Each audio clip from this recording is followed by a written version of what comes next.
श्रीगुरुभ्यो नमः। हरिः ओम्।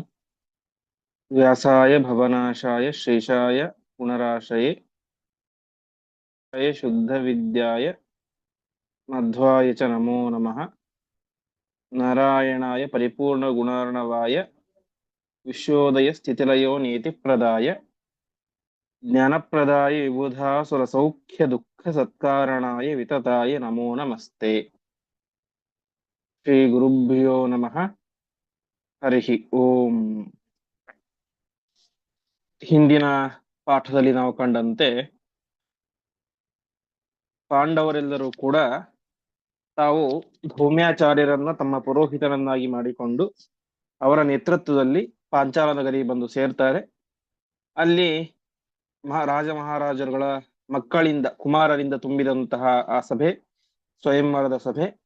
ಆ ಒಂದು ಸ್ವಯಂವರದ ಸಭೆಗೆ ರಾಜಕುವರಿಯಾದಂತಹ ದ್ರೌಪದಿ ದೇವಿ ತನ್ನ ಕೈಯಲ್ಲಿ ಉತ್ತಮವಾದಂತಹ ಒಂದು ಕಮಲದ ಮಾಲೆ ಅದನ್ನ ಹಿಡಿದುಕೊಂಡು ಬರ್ತಾಳೆ. ಆ ಮಾಲೆ ಯಾವುದು ಅಂತಂದ್ರೆ ಹಿಂದೆ ಅಂಬೆ ರುದ್ರದೇವರಿಂದಾಗಿ ಪಡೆದಂತಹ ಮಾಲೆ. ಅದನ್ನು ಯಾರು ಕೊರಳಿನಲ್ಲಿ ಧಾರಣೆ ಮಾಡ್ತಾರೋ ಅವರು ಭೀಷ್ಮರ ಸಂಹಾರಕರಾಗ್ತಾರೆ ಅಂತ ರುದ್ರದೇವರ ವರ ಇತ್ತು. ಅಂತಹ ಮಾಲೆಯನ್ನು ತೆಗೆದುಕೊಂಡು ಬರ್ತಾಳೆ. ಆ ಒಂದು ಸಂದರ್ಭದಲ್ಲಿ ಅವಳ ಸಹೋದರನಾದಂತಹ ಧೃಷ್ಟದ್ಯುಮ್ನ, ಅಗ್ನಿಯ ಅಂಶನಾದಂತಹ ಧೃಷ್ಟದ್ಯುಮ್ನ ಬರ್ತಾನೆ. ಅವನು ಬಂದು ಎಲ್ಲ ರಾಜ ಮಹಾರಾಜರುಗಳನ್ನು ಕುರಿತು ಹೇಳ್ತಾನೆ. ಮೇಲೆ ಇರುವಂತಹ ಆ ಒಂದು ಮೀನೇನಿದೆ, ಆ ಮೀನಿನ ಆಕೃತಿ, ಆ ಆಕೃತಿಯನ್ನ ಹೊಡಿಬೇಕು. ಹೊಡೆಯೋದಕ್ಕೆ ರೂಲ್ಸ್ ಏನು ಅಂತಂದ್ರೆ, ಕೆಳಗಡೆ ನೀರಿರುತ್ತೆ, ಆ ನೀರಿನಲ್ಲಿ ಮೇಲ್ಗಡೆ ಕಾಣ್ತಾ ಇರುವಂತಹ ಮೀನಿನ ಪ್ರತಿಬಿಂಬವನ್ನ ನೋಡಿಕೊಂಡು ಅದಕ್ಕೆ ಸರಿಯಾಗಿ ಬಾಣವನ್ನು ಹೊಡಿಬೇಕು. ಆ ರೀತಿಯಾಗಿ ಯಾರು ಬಾಣವನ್ನು ಹೊಡಿತಾರೋ ಅವರಿಗೆ ದ್ರೌಪದಿ ಸಿಗ್ತಾಳೆ ಹೆಂಡತಿಯಾಗಿ ಅಂತ ಇಷ್ಟು ವಿಚಾರವನ್ನು ತಿಳಿಸಿದ.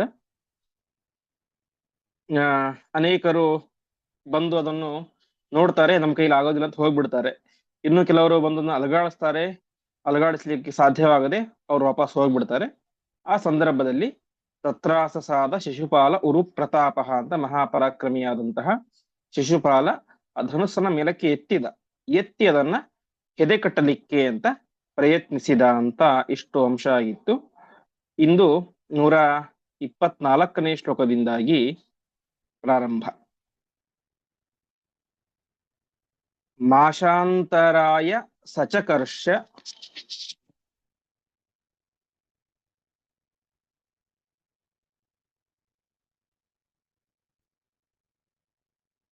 ಯದೈವ ಕೋಟ್ಯಾಹ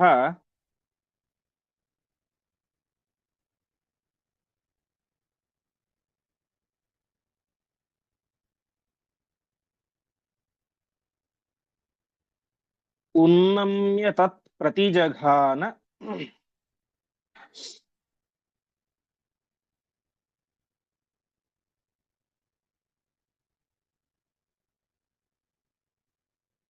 ತಮೇವ ಚಾಶು.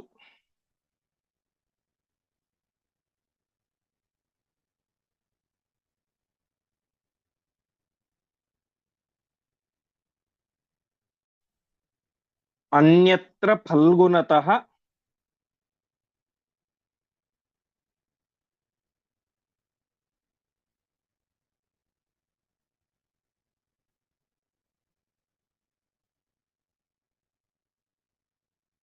ಏತದಶಕ್ಯಮೇವೇತಿ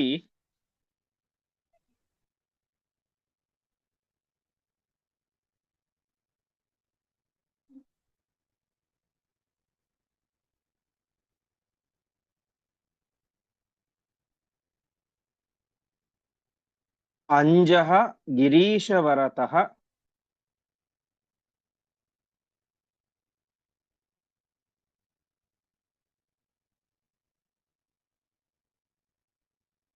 ಸಯೇಯೌ ಚ ಭಗ್ನಃ.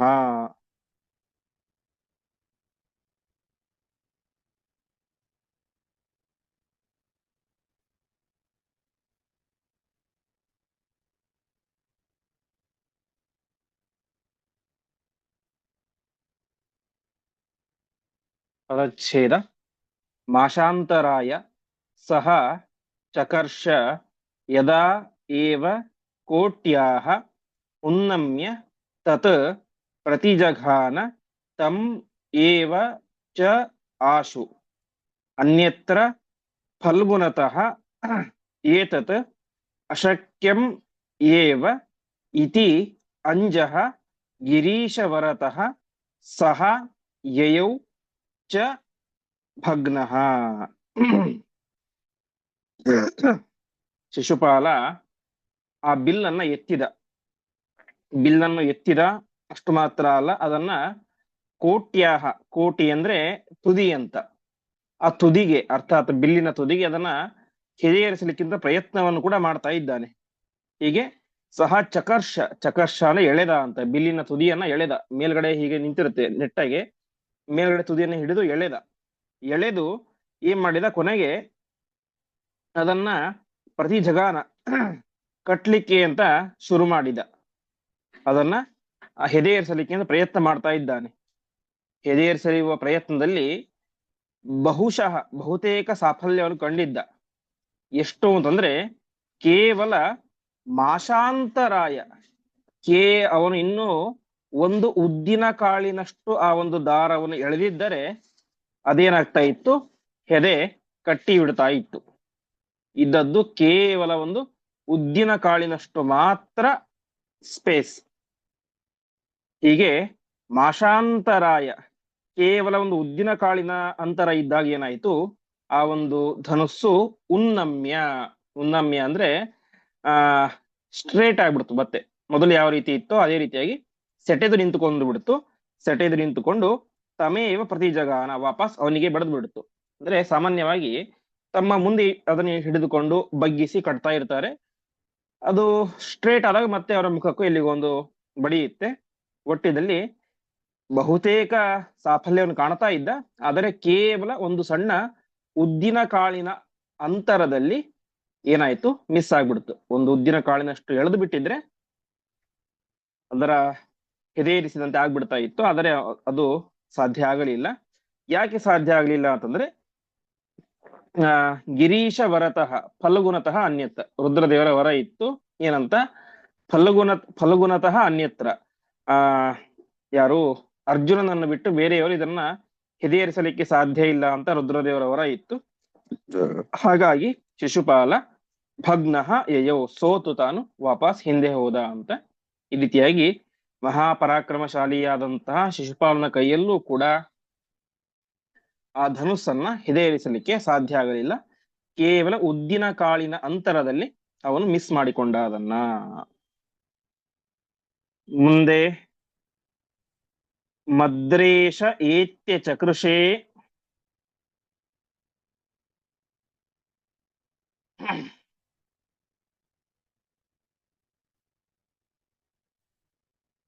ಸ್ಥವಿರೋಪಿ ವೀರ್ಯಾತ್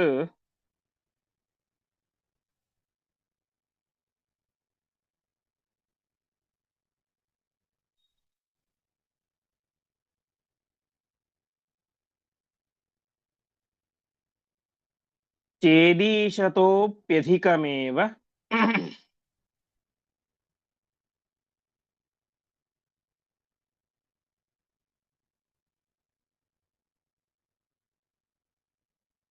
ಸಮುದ್ಗಮಾತ್ರೇ.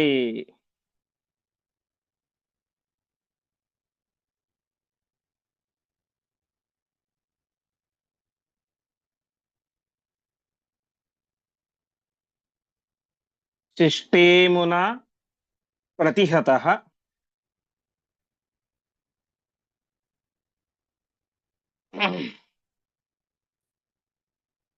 ಸಯಯಾವಶಕ್ಯಂ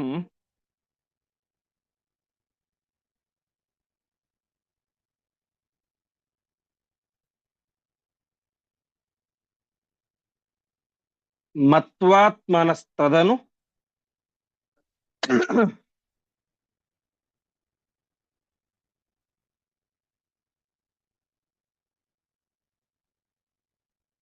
ಭೂಪತಯೋ ವಿಷಣ್ಣಾಃ.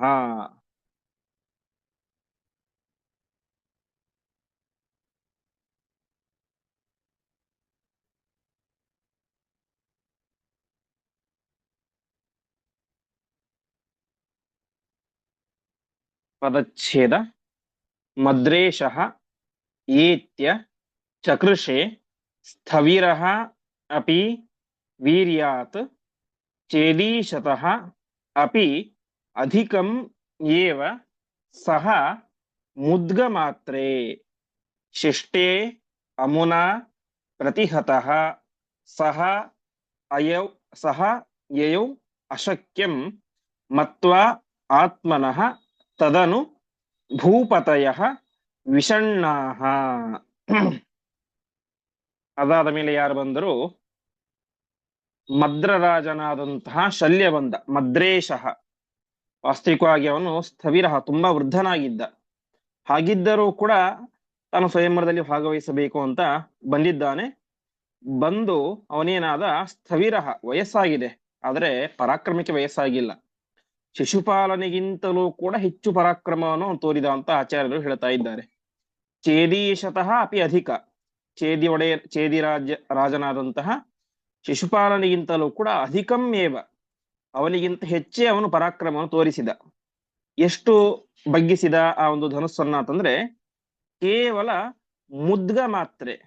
ಹಿಂದೆ ಈ ಯಾವ ಶಿಶುಪಾಲ ಅವನು ಮಾಷ, ಉದ್ದಿನ ಕಾಳಿನಷ್ಟು ಗ್ಯಾಪ್ ನಲ್ಲಿ ಮಿಸ್ ಆಗ್ಬಿಟ್ಟ.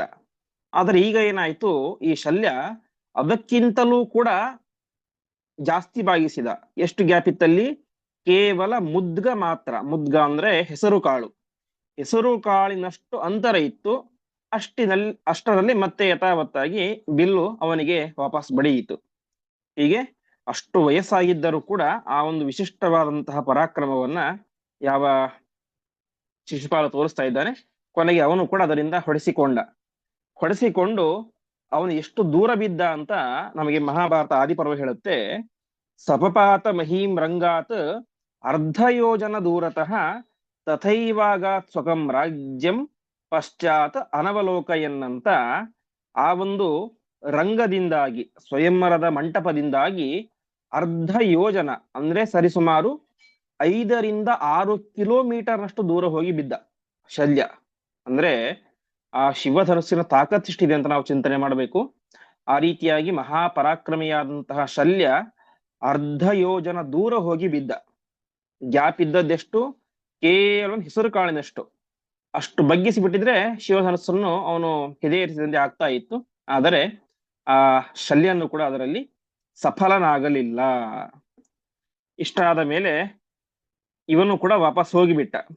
ಯಾವಾಗ ಶಲ್ಯನೇ ವಾಪಸ್ ಹೋಗಿಬಿಟ್ನೋ ಆವಾಗ ಆ ಭೂಪತಯ ವಿಷಣ್ಣಾಹ, ಉಳಿದ ಎಲ್ಲ ರಾಜ ಮಹಾರಾಜಗಳು ಕೂಡ ತುಂಬಾ ಖೇದಕ್ಕೊಳಗಾಗ್ಬಿಟ್ರು. ಯಾಕೆಂದ್ರೆ ಶಲ್ಯ ಆಗಿನ ಕಾಲದ ಮಹಾಪರಾಕ್ರಮಶಾಲಿಗಳಲ್ಲಿ ಒಬ್ಬ. ಮುಂದೆ ನಾವು ಕೀಚಕ ವಧೆಯನ್ನು ನೋಡ್ತೇವೆ ವಿರಾಟ ಪರ್ವದಲ್ಲಿ. ಪಾಂಡವರು ಅಜ್ಞಾತವಾಸದಲ್ಲಿ ಇದ್ದಾಗ ಆವಾಗ ಭೀಮಸೇನ ದೇವರು ಕೀಚಕನನ್ನು ಕೊಂದಿರುತ್ತಾರೆ. ಆವಾಗ ದುರ್ಯೋಧನ ಒಂದು ತರ್ಕ ಇರುತ್ತೆ, ಲಾಜಿಕ್ ಇರುತ್ತೆ. ಏನಂತ, ಈಗಿನ ಕಾಲದಲ್ಲಿ ಟಾಪ್ ಮೋಸ್ಟ್ 4 ಪರಾಕ್ರಮಶಾಲಿಗಳು ಅಂದ್ರೆ ಭೀಮ, ಬಲರಾಮ, ಶಲ್ಯ ಮತ್ತು ಕೀಚಕ ಅಂತ ಅವನು ಅಲ್ಲಿ ಒಂದು ಲಿಸ್ಟ್ ಮಾಡ್ತಾನೆ. ಹಾಗೆ ಅಷ್ಟು ಪರಾಕ್ರಮಶಾಲಿಯಾದಂತಹ ವ್ಯಕ್ತಿ ಶಲ್ಯ. ಆ ಶಲ್ಯನೇನೆ ಅರ್ಧ ಯೋಜನ ದೂರದಷ್ಟು ಹೋಗಿ ಬಿದ್ಬಿಟ್ಟಿದ್ದಾನಂದ್ರೆ ನಮ್ಮ ಕೈಯಲ್ಲಿ ಇದು ಆಗೋದಿಲ್ಲ ಅಂತ ವಿಷಣ್ಣರಾದಂತಹ ಎಲ್ಲ ರಾಜ ಮಹಾರಾಜರುಗಳು ಕೂಡ ತುಂಬಾ ಬೇಸರಕ್ಕೆ ಒಳಗಾದರು. ಹೀಗೆ ಅಮುನಾಪ್ತಿ ಹತಃ ಸಯೇವು ಅಶಕ್ಯಂ ಮತ್ವ ಆತ್ಮನ ಸದನು. ಆವಾಗ ಆ ಶಲ್ಯ ಅರ್ಧ ಯೋಜನ ದೂರ ಬೀಳ್ತಾನೆ, ವಾಪಸ್ ಬರೋದಿಲ್ಲ ಅವನು. ಯಾಕೆಂದ್ರೆ ಅವನಿಗೆ ಗೊತ್ತಾಗುತ್ತೆ ಆತ್ಮನಃ ಅಶಕ್ಯಂ, ಇದು ನನ್ನ ಕೈಯಲ್ಲಿ ಆಗುವಂತಹ ಕಾರ್ಯ ಅಲ್ಲ. ನನಗೆ ಎಷ್ಟೇ ಪರಾಕ್ರಮ ಇದ್ದರೂ ಕೂಡ ಈ ಧನಸ್ಸನ್ನ ಹೆದೆ ಏರಿಸಲಿಕ್ಕೆ ನನಗೆ ಸಾಧ್ಯ ಇಲ್ಲ ಅಂತ ಭಾವಿಸಿದಂತಹ ಒಂದು ಶಲ್ಯ ಮಹಾರಾಜ ಅವನು ವಾಪಸ್ ತನ್ನ ರಾಜ್ಯಕ್ಕೆ ಹೋಗೇ ಬಿಟ್ಟ. ಮಹಾಭಾರತದಲ್ಲಿ ಹೇಳುವಂತೆ ಪಶ್ಚಾತ್ ಅನವಲೋಕಯನ್ನ, ಆ ಕಡೆ ತಿರುಗಿ ಕೂಡ ನೋಡ್ಲಿಲ್ಲ ಅಂತ, ಹಾಗೆ ವಾಪಸ್ ಹೋಗ್ಬಿಟ್ಟ. ಅರ್ಧ ಯೋಜನ ದೂರದಲ್ಲಿ ಬಿದ್ದ, ಅಲ್ಲಿಂದ ವಾಪಸ್ ತನ್ನ ರಾಜ್ಯಕ್ಕೆ ಹೋಗೇ ಬಿಟ್ಟ. ಉಳಿದ ರಾಜ ಮಹಾರಾಜರುಗಳಿಗೂ ಕೂಡ ಭಾರಿ ಬೇಸರ ಆಯಿತು ಎಂಬುದಾಗಿ ತಿಳಿಸ್ತಾ ಇದ್ದಾರೆ. ಹೀಗೆಲ್ಲ ಆಗಲಿಕ್ಕೆ ಕಾರಣ ಏನಂತಂದ್ರೆ ರುದ್ರದೇವರು ಕೊಟ್ಟಂತಹ ಆ ಒಂದು ವರ ಏನಿದೆ, ಅರ್ಜುನ ಮಾತ್ರ ಎತ್ತಬೇಕು ಎನ್ನುವಂತ ಒಂದು ವರ, ಅದರ ಒಂದು ಪ್ರಭಾವದಿಂದಾಗಿ ಬೇರೆ ಯಾರಿಗೂ ಕೂಡ ಅದನ್ನ ಈಡೇರಿಸಲಿಕ್ಕೆ ಸಾಧ್ಯ ಆಗಲಿಲ್ಲ.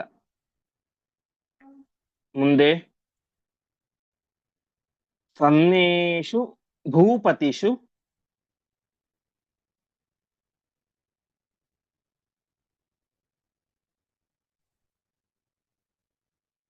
ಮಾಗಧ ಆಸಸಾದ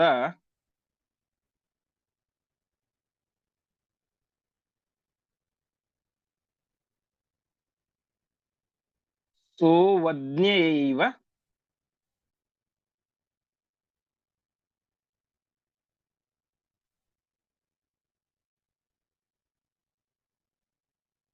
ಬಲವೀರ್ಯಮದೇನ ದೃಪ್ತಃ.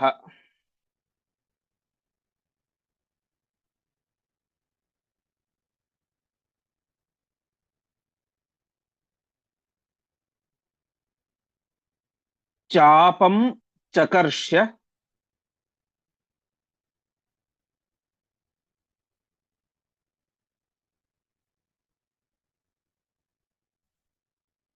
ಚಲಪಾದತಲೋಬಲೇನ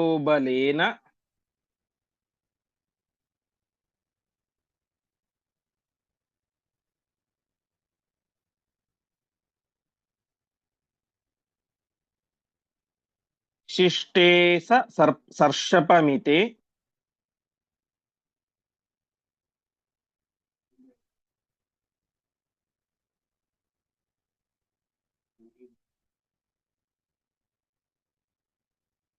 ಅಭಿಹತೋ ಮುನೈವ.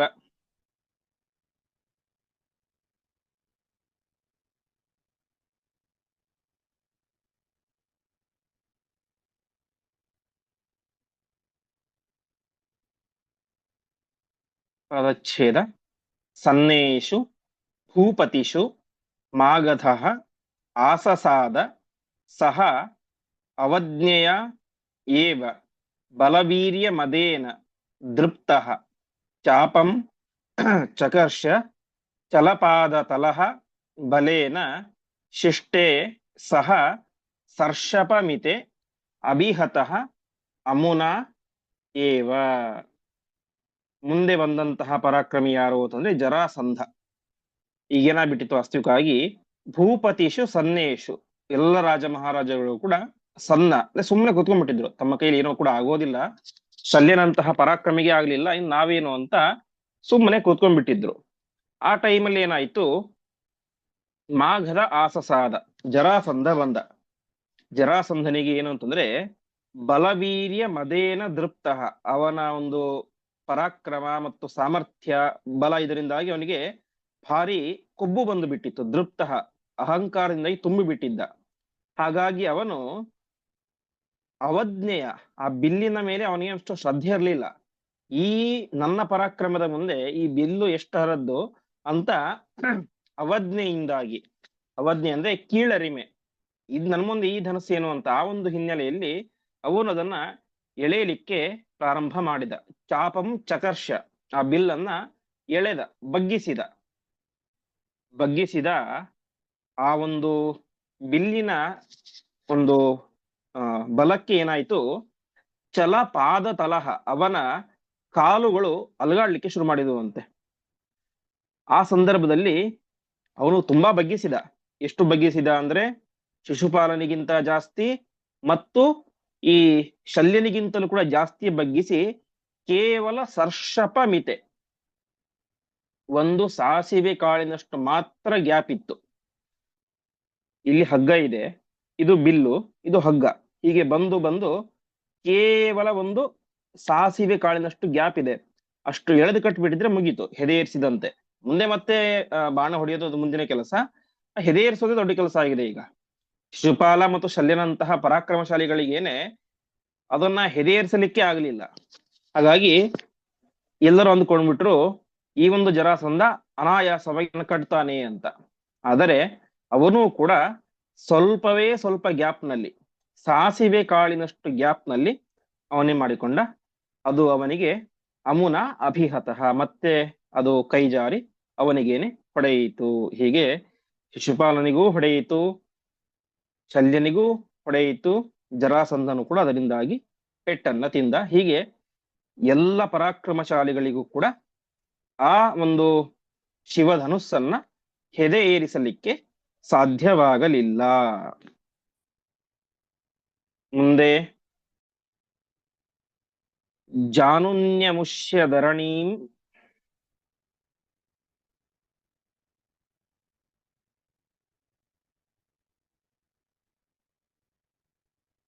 ಯಯತುಃ ತದೈವ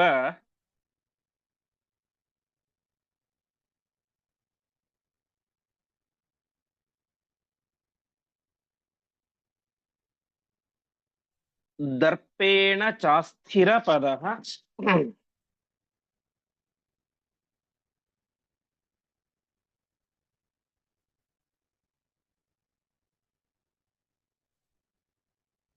ಸ್ಥಿತಿಮಾತ್ರ ಹೇತೋಃ.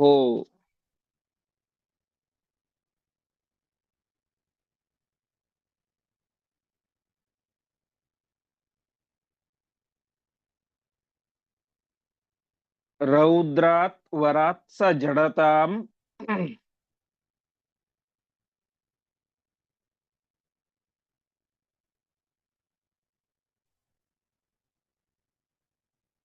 ಗಮಿತೋಥ ರಾಜ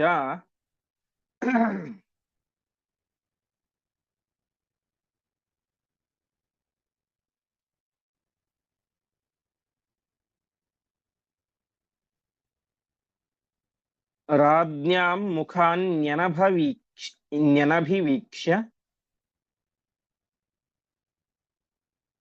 ಅಥವಾ ಇಷ್ಟು ಹೇಳಿ, ರಾಜ್ಞಾಂ ಮುಖಾನಿ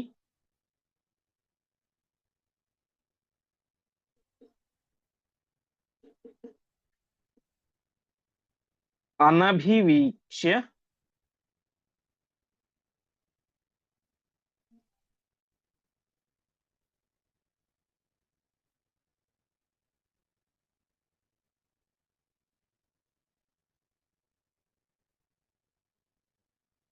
ಯಯೌ ಸ್ವರಾಷ್ಟ್ರಂ.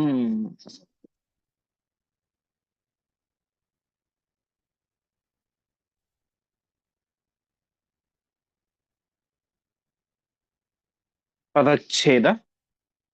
ಜಾನುನಿ ಅಮುಷ್ಯ ಧರಣೀಂ ಯಯತುಃ ತದಾ ಏವ ದರ್ಪೇಣ ಚ ಅಸ್ಥಿರಪದಃ ಸ್ಥಿತಿಮಾತ್ರ ಹೇತೋಃ ರೌದ್ರಾತ್ ವರಾತ್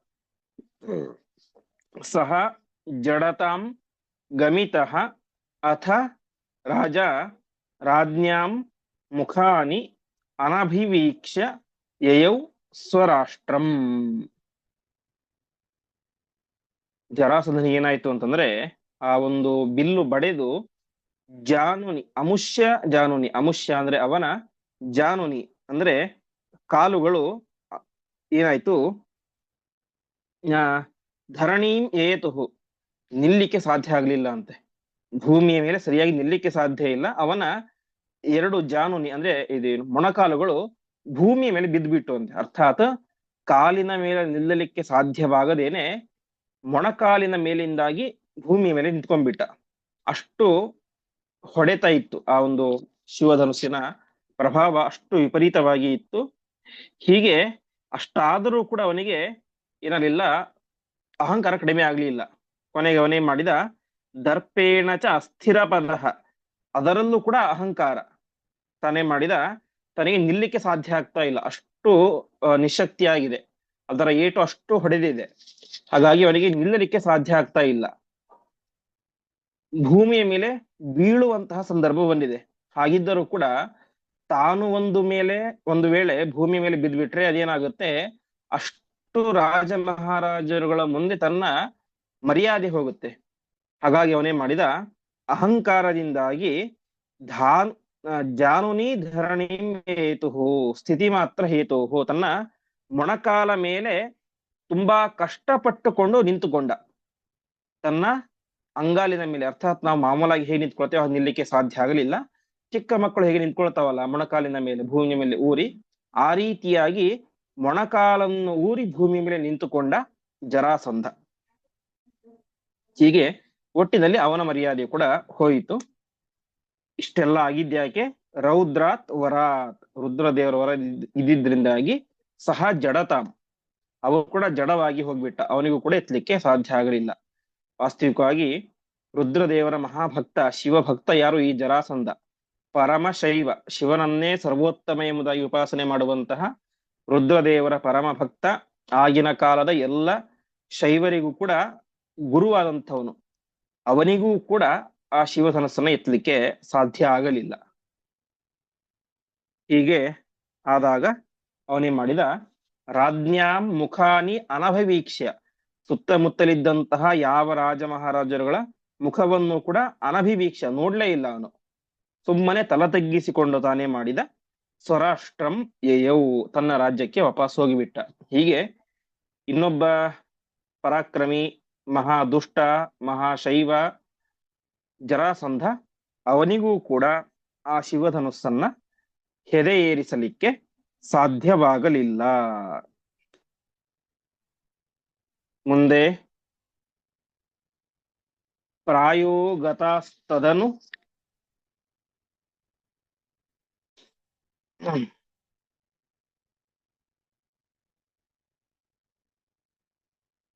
ಭೂಪತಯೋಥ ಕರ್ಣೋ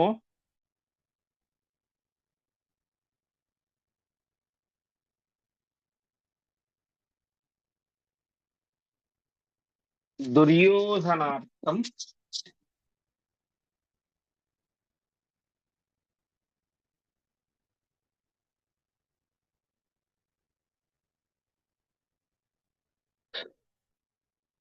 ಅನುಗೃಹ್ಯ ಧನುಶ್ಚಕರ್ಷ.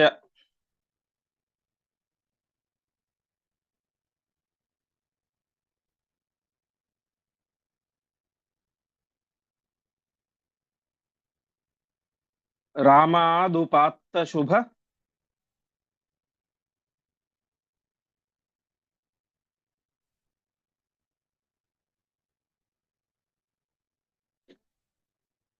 ಶಿಕ್ಷಿತ ಮಾತ್ರತೋಸೌ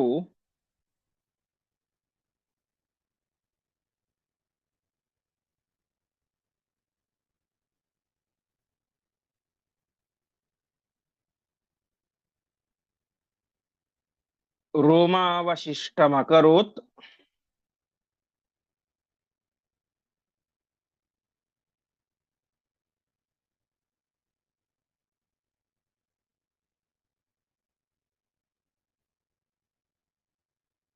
ಧನುಷೋಂತಮಾಶು.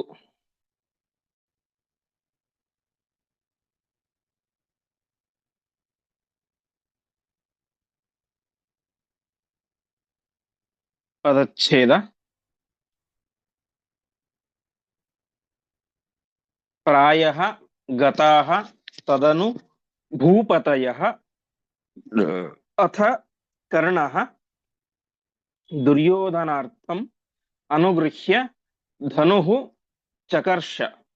ರಾಮಾತ್ ಉಪಾತ್ತ ಶುಭಶಿಕ್ಷಿತ ಮಾತ್ರತಃ. ಒಂದು ನಿಮಿಷ. ರಾಮಾತ್ ಉಪಾತ್ತ ಶುಭಶಿಕ್ಷಿತ ಮಾತ್ರತಃ ಅಸೌ ರೋಮಾವಶಿಷ್ಟಂ ಅಕರೋತ್ ಧನುಷಃ ಅಂತರಂ ಆಶು. ಜರಾಸಂಧ ಸೋತು ವಾಪಸ್ ಹೋಗಿಬಿಟ್ಟ. ಜರಾಸಂಧನೆ ಸೋತು ಹೋದಾಗ ಅಲ್ಲಿದ್ದಂತಹ ಪ್ರಾಯ ಭೂಪತಯ, ಬಹುತೇಕ ಎಲ್ಲ ರಾಜ ಮಹಾರಾಜರು ಕೂಡ ವಾಪಸ್ ಹೋಗೇ ಬಿಟ್ರು. ಇವನ ಕೈಯಲ್ಲೂ ಆಗ್ಲಿಲ್ಲ, ನಮ್ಮ ಕೈಲಿ ಸಾಧ್ಯವೇ ಇಲ್ಲ ಅಂತ ಬಹುತೇಕ ರಾಜ ಮಹಾರಾಜರುಗಳು ಪ್ರಾಯ ಗತಾಹ ವಾಪಸ್ ಹೋಗಿಬಿಟ್ರು. ಅದಾದ ಮೇಲೆ ಕರ್ಣ ಬಂದ ಅಂತೆ. ಕರ್ಣ ಬಂದದ್ದು ತಾನು ದ್ರೌಪದಿಯನ್ನ ಪಡೆಯಬೇಕು ಎನ್ನುವಂತ ಉದ್ದೇಶ ಅಲ್ಲ ಅಂತೆ.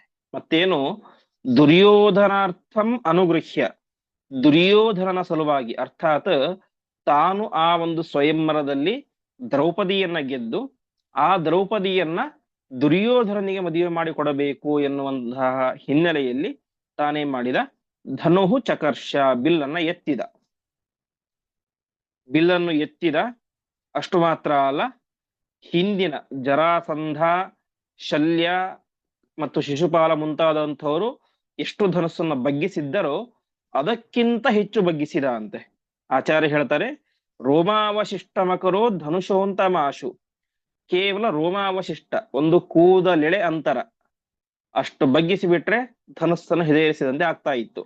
ಅಷ್ಟು ಹತ್ತಿರದಷ್ಟು ಆ ಒಂದು ಧನುಸ್ಸನ್ನ ಯಾವ ಕರ್ಣ ಬಗ್ಗಿಸ್ತಾನೆ. ಇನ್ನು ಕೇವಲ ಒಂದು ಕೂದಲೆಳೆಯಷ್ಟು ಗ್ಯಾಪ್ ಮಾತ್ರ ಇತ್ತು. ಇವನಿಗೆ ಈ ರೀತಿ ಸಾಮರ್ಥ್ಯ ಹೇಗ್ ಬಂತು? ವಾಸ್ತವಿಕವಾಗಿ ಶಲ್ಯ ಇವನಿಗಿಂತ ಪರಾಕ್ರಮ, ಜರಾಸಂಧ ಇನ್ನೂ ಪರಾಕ್ರಮ. ಅವರೆಲ್ಲರಿಗೂ ಸಾಧ್ಯವಾಗದೇ ಇರುವಂತಹ,